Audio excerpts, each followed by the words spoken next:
Donc, comme je disais, maintenant nous allons quitter Chalong, le temple, et on va se diriger doucement vers le sud de l'île.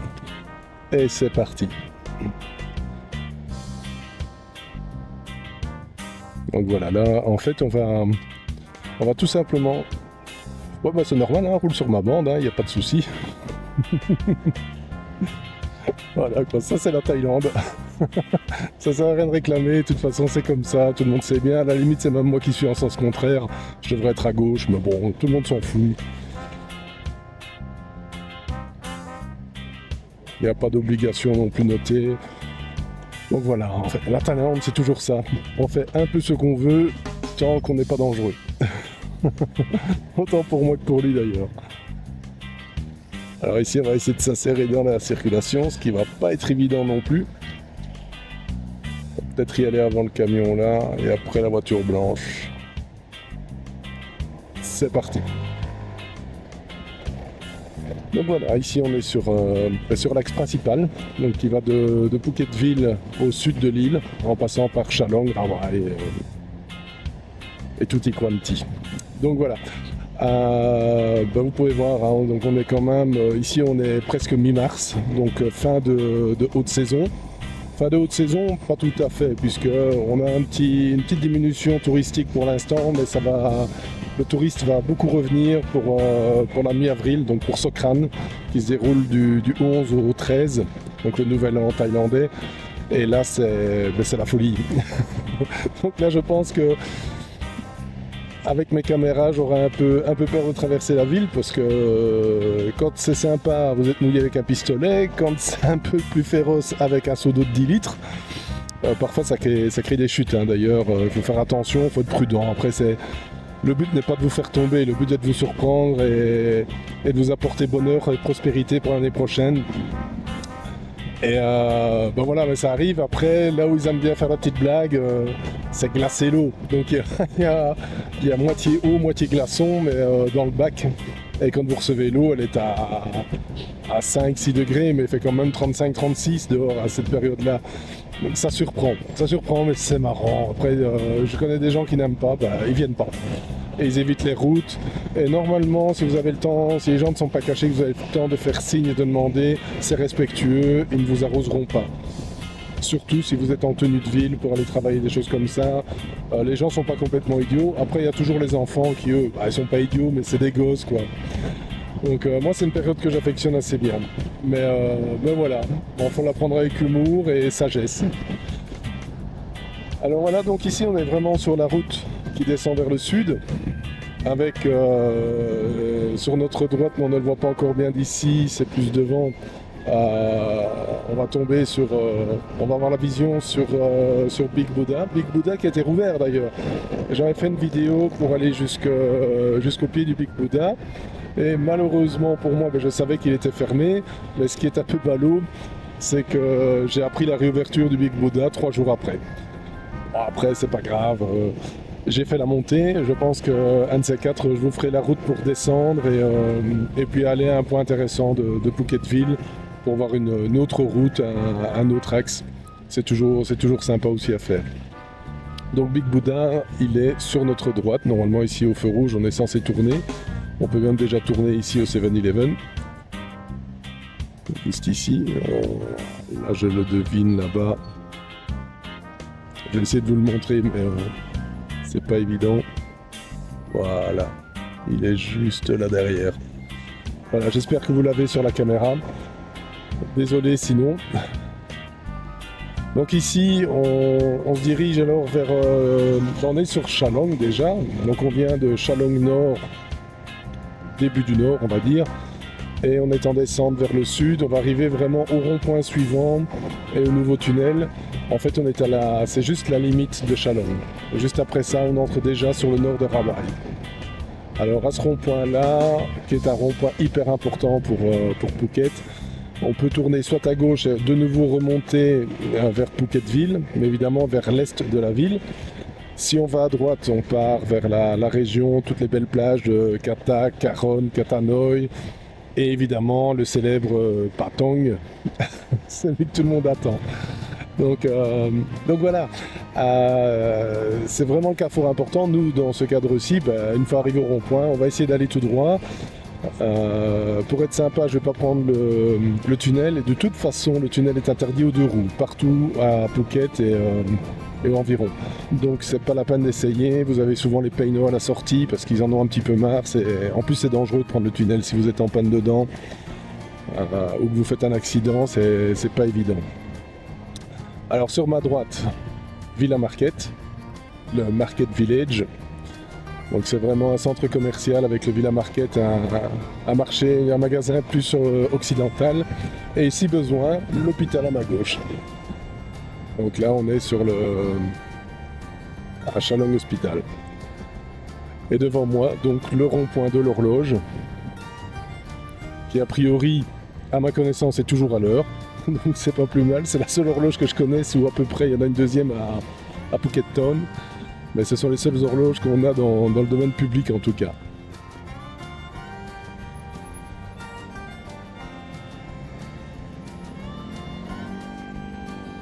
Voilà, on s'introduit comme on peut. Le Peino était là, mais il n'a pas eu le temps de me voir. Et puis de toute façon, je suis en jeans, j'ai une box à l'arrière, je fais très régional. C'est rare qu'on m'arrête, sincèrement. En tenue de ville, c'est quasi pas possible de se faire arrêter. Ou alors c'est qu'ils ont vraiment rien eu, ils ont la dalle. Ce qui arrive aussi, on va pas se mentir. Super Cheap ici à gauche. Donc le magasin, comme son nom l'indique, le magasin les moins chers, ou à peu près les moins chers. Après, moins cher que ça, c'est le marché, et à condition d'aller sur un marché thaïlandais typique et pas sur un marché référencé par les guides touristiques où là vous allez vous faire défoncer, je veux dire, par rapport au prix local, mais vous les payez parce que par rapport à l'Europe c'est tellement pas cher, mais c'est quand même 3 fois trop cher. Donc tout est relatif. Évidemment, c'est pas facile d'aller là et d'avoir les plats à 1 euro. Si vous mangez, les vêtements, les souvenirs, tout ça, mais ce sont des prix qui montent un peu. Mais bon, c'est le jeu, c'est comme ça. Pour ceux qui connaissent en Europe, on a les macros. Ici, c'est macro food uniquement, pas le simple macro. En tout cas, je ne sais pas si les Français vous connaissez, mais les Belges connaissent normalement le macro. Donc, on a le Wholesale Go juste ici, qui est l'équivalent. D'ailleurs, je pense que c'est la même compagnie qui a les 2 types de magasins. Et puis Macro. Donc là, évidemment, on va pas dire que c'est le moins cher. C'est le bon rapport qualité-prix. Et si vous voulez manger des choses un peu plus européennes, cuisiner soi-même, mais si vous voulez des légumes un peu plus européens, à prix compétitif, c'est encore là qu'il faut aller. Par exemple, le fromage, la mozzarella, les mentales. Faut pas croire que vous allez le payer moins cher qu'en Europe, vous allez le payer plus cher, mais les prix restent encore raisonnables, tenant compte du fait que ce sont des produits européens. Après, c'est toujours la même chose, et c'est le même pour moi. Moi, j'ai un revenu européen, mais de Thaïlande, donc c'est pas toujours évident de... disons que je vais pas manger de la pizza, des frites et des fricadelles tous les jours pour les Belges. C'est pas possible pour moi, c'est beaucoup trop cher. Mais une fois de temps en temps, quand en Belgique on se dit tiens, on irait bien au resto ce soir, là je vais pas au resto habituel, je vais dans un bon resto où on a de l'alimentation européenne, soit je me fais une bonne bouffe à la maison avec des aliments plus traditionnels de chez nous. Mais c'est parfois quand même difficile parce que par exemple avoir le reste, avoir tout ce qu'on a en Europe. Par exemple, je sais pas comment il fait, mais il y a une friterie à Katou qui est ouverte, c'est un Belge, j'ai pas encore été goûté, j'ai pas encore eu l'occasion d'aller voir, mais je sais qu'ils vendent la bonne pomme de terre, donc ça, oui, on a l'équivalent de la binge, sincèrement, je vois pas la différence. Donc là je parle au belge un peu en disant la binge, donc c'est vraiment la pomme de terre pour les bonnes frites belges, plus farineuses. Donc ça, on a ça dans le nord de la Thaïlande, ils les cultivent, donc même si c'est pas une binge, c'est le même. Par contre, la graisse de bœuf, je sais pas d'où elle vient, je sais pas. Et sincèrement, moi, j'en ai jamais trouvé ici. Et j'ai beau chercher, et de toute façon, quand il y a des bœufs, ils n'ont pas de graisse déjà, donc la graisse de bœuf, sur un bœuf, c'est dur à trouver. Alors dans un magasin, je vous raconte pas. Mais ils vendent quand même la double cuisson à la belge, les techniques belges, et ça a l'air super bon. Ben bon, moi, une frite à 350 bahts, 350, ça fait quelque chose quand même, comme si je ne fais pas d'erreur. 100 bahts, c'est 2,50 €, donc ça me fait une frite à 8 €, 8,50 €, je pense, quelque chose. Mais c'est pas. C'est pas possible. Enfin, on fait ça, c'est de façon exceptionnelle. Mais à taille, lui, par contre, ne goûtera jamais à la gastronomie belge, sauf si un belge lui paye. Mais voilà. Donc c'est pas toujours sympa comme truc. En tout cas, ce qui est moins sympa, c'est la circuit. Donc, comme je disais, bah ouais, on est peut-être en fin de haute saison, mais ça n'empêche quand même qu'on a toujours beaucoup de circulation en Phuket. Il faudra vraiment attendre le mois de mai, juin pour que ça se résorbe un petit peu. Et comme on voit devant moi, hein, la majorité des véhicules qui encombrent tout, ce sont les vannes. Bon, les ambulances aussi a priori, mais sinon c'est les vannes. Il y en a énormément et voilà quoi. Si vous voulez avoir une petite idée, quand je roule, regardez simplement les plaques. Quand vous avez des plaques blanches avec une écriture bleue, si vous avez une plaque jaune, si vous avez... généralement ce sont celles-là, les plaques vertes également, écrit blanc dessus. Ces trois types de plaques, ce sont différents types de taxis. Mais ce sont que des taxis. Donc c'est vraiment... On est vraiment hyper overchargé. Le travail à la thaïlandaise. Hein. Donc là, il répare les conduites d'eau. Ah bah j'ai cru que je pouvais y aller, mais non. On va quand même attendre.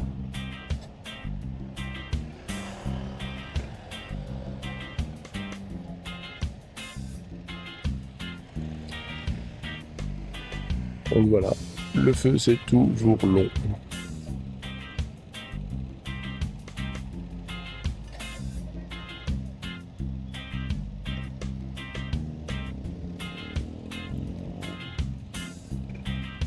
Allez. Et là maintenant ça va être Mario Kart. Tout le monde démarre en même temps. Et voilà.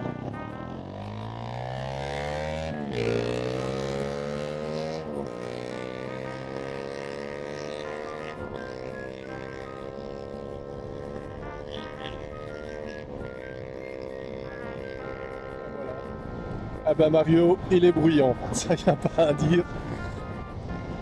Je ne m'entendais même plus penser, c'est dire. Donc voilà, ici on avance un peu. Bah pour ceux qui aiment ça, si vous aimez le kitesurf justement, une école kitesurf juste ici à gauche. C'est une des rares écoles apparemment assez réputée. C'est un bon club. Ils travaillent autant pour les touristes que pour les résidents et on les voit énormément sur l'eau. Bon, après c'est vraiment super pour l'apprentissage parce que je dois avouer l'eau est assez calme ici. Maintenant si on veut faire des grandes distances en mer, c'est faisable sans trop de problèmes, mais quand je compare avec la Guadeloupe que je connais, le kitesurf en Guadeloupe c'est quelque chose. Hein. Je crois que là il faut déjà être un peu plus, pas professionnel, mais il faut être habitué au kitesurf pour pouvoir aller là-bas, en faire vraiment en dehors des criques, vraiment pour le faire en mer. Et moi j'en ai vu faire ça en haute mer, du côté de l'île Carrette et tout ça, pour ceux qui connaissent. C'est une dinguerie. C'est une dinguerie à voir, les bonds qu'ils peuvent vous faire, les sauts, les longueurs. À croire qu'ils font des kilomètres en volant. Je sais pas comment ils font, mais je sais vraiment pas. Mais voilà, tout doucement on se rend compte qu'on arrive sur une zone un petit peu plus plate. Hein. Donc là on arrive vraiment sur la pointe de Rawai. On va arriver à la plage.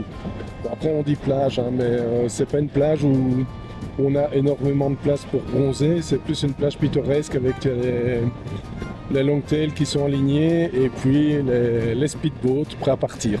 C'est d'ailleurs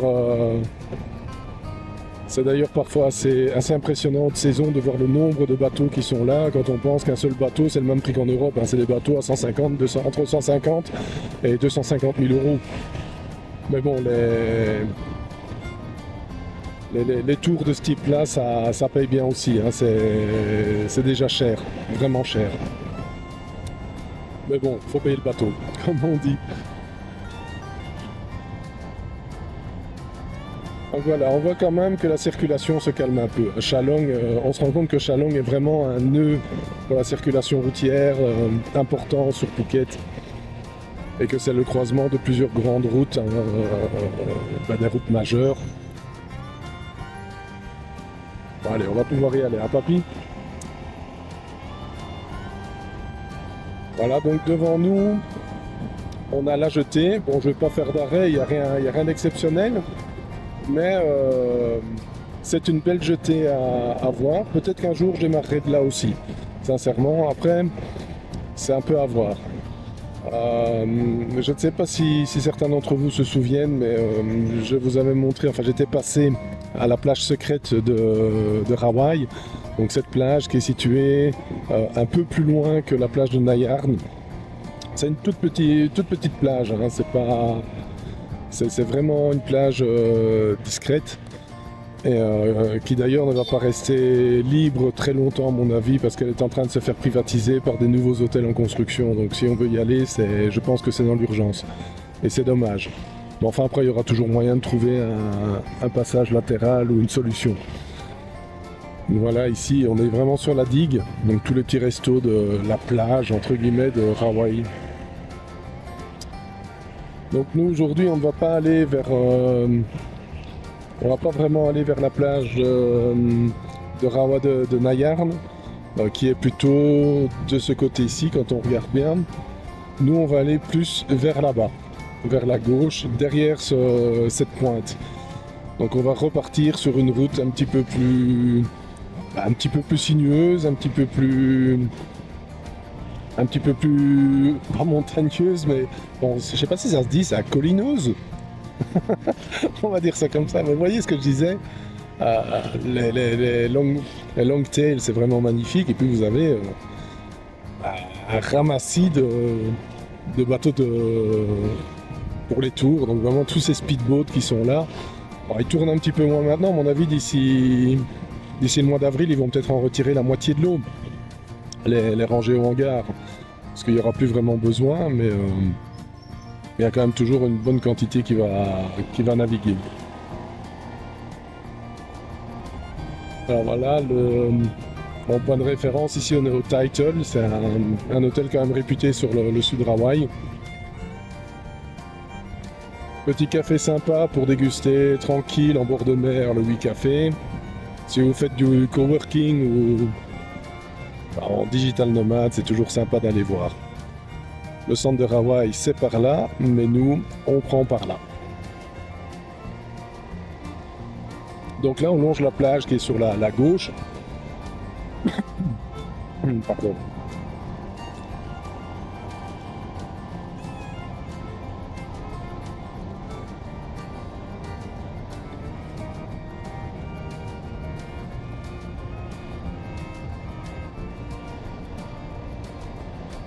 Alors devant nous, pour faire court, on a Nui Beach. On pourrait y aller. Mais on va prendre direction Promthep, comme ça je vous montre la vue. Et cette plage-là, on y repassera dans une vidéo suivante. Peut-être d'ici un jour ou deux, à mon avis.